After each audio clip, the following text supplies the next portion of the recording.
Hello, I've been meaning to do this video for quite a while now. I'm going to do a collection video of my Japanese shoot-em-ups on the PS2. The Jap PS2 is a console I've probably had for about a year, and these pickups I've really kind of got over the past few months really. So, without further ado, I'll get to the first game, which is Mushy. There we go. Fantastic cave port. I always wondered what this game was like. The version that I've actually got is the special edition version. It comes with a little action figure in it.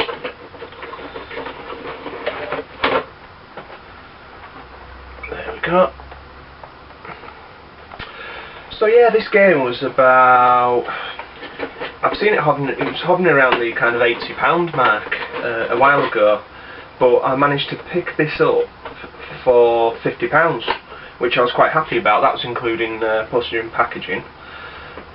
The game itself is really beautiful, really great shooter, to be honest. It's bloody tough in places. There we go. There's the inside. But the kind of the insect-based graphics in the game really stand out. It's really unique looking. I'm looking forward to this one coming out on the sequel to this one coming out on the 360 at the end of this month, because it looks even more insane, to be honest. I've seen the last boss on this game, and it is absolutely mad. And I think you'll kind of agree that the levels of presentation in the actual box itself are a bit of an indicator how fantastic looking this game is. Like all the cave ports on the PS2, you've really got to turn the filters off on the game. You can kind of smooth the graphics out, but turn all that off. If you can, get it going in tape mode. I can't at the moment.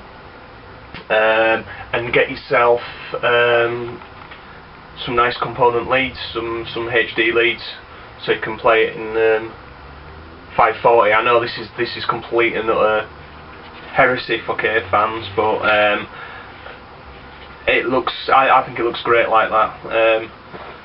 You can do your own setup how you want to do it, but all those that rule applies to those rules kind of all apply to all the cave conversions that I'm going to show you here today. So there we go. We've got our little flyer in there and an OB card as well. Yeah, it's just for the strategy guide and the mobile phone game. So yeah, cool little shooter. I'm going to review all these at some point anyway, but I just thought I'd show you my collection. So the second game I'm going to show you is the game that I first got for my Jap PS2. This and the next title after that I'm going to show you. I ordered them at the same time. I got a fantastic deal on a red Japanese PS2. So I thought, right, it's a good time to get all these shooters. So there we go, Dodonpachi Daioju. I've kind of touched on this game briefly in comparison to the 360 version. Plays really well. It really does. I mean, some people prefer this to the 360 port. So it's got a Super Play DVD in it, as well as the standard game disc, which I've not put in for some reason.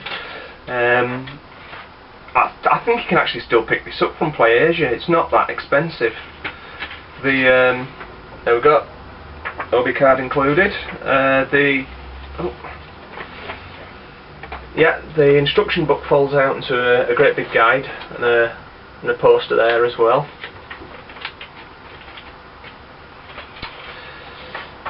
But yeah, totally insane. That's to be said. Not to the levels of mushy, but it's a solid port. That's all I can say about it really. Now, here's a game that again, it was one of the first games I actually got. It was the game that I got with Dodon Pachi, and in its ESP Galuda. This is one of the probably the most accessible cave games out there.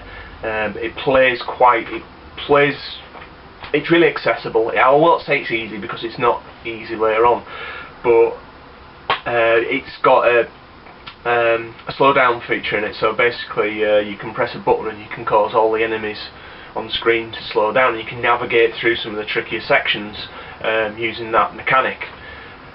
It's a scoring mechanic basically, but it does make the game a little bit easier. Again, levels of presentation are really high on this game.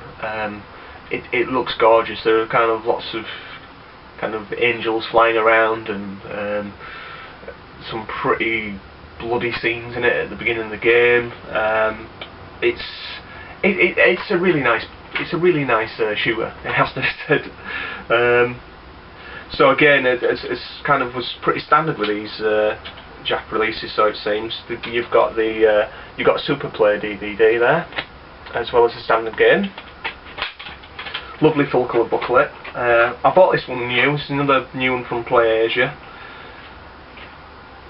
Again, we've got the Yobi card. Then we've got an advertisement for some of the some cave games and the mobile version of the game as well. And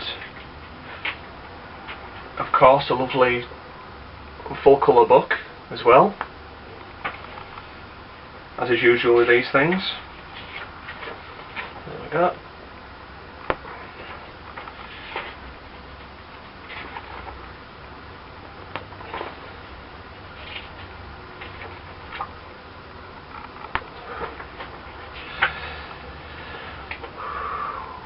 Yeah, I think it's a bit of a travesty that these didn't get full releases in the West, to be honest, because I think we're missing out on some absolutely amazing shooters, and I'm sure they could have stuck a couple of these on one DVD and, you know, save money that way. But yeah, I mean, we keep making the next 360 shooter region free, then hopefully we'll get to see a lot more of these games. Okay, so those are the 3 cave releases I've got on the PS3.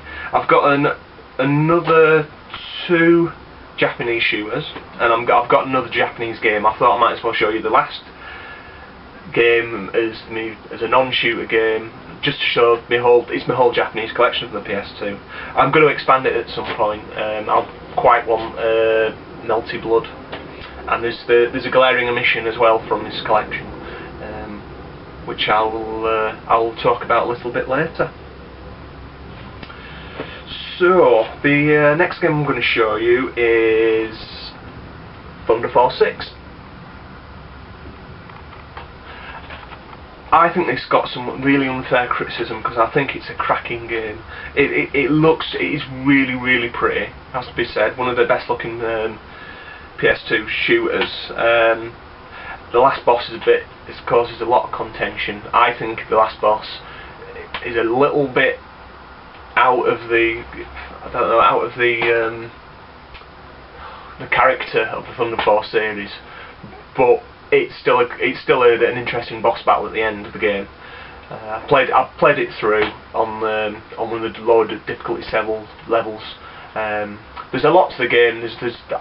I can't remember how difficult levels there are, but there are absolutely loads of them. There are ships to unlock as well, and the game plays a lot like Thunder Force 5, which is my favourite Saturn shooter.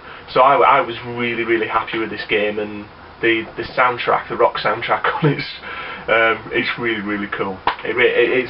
I really like it, and again, a shame that it's not going to get a UK release by the look of it, to be honest. So there we go. Interestingly,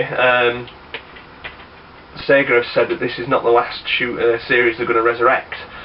So it'd be interesting to see what the game they could bring out. I mean, I'd love to see an updated version of Glare Lancer, or Guy Noog as well, Oh yeah, just some just ridiculous half an hour boss battle would make me really happy.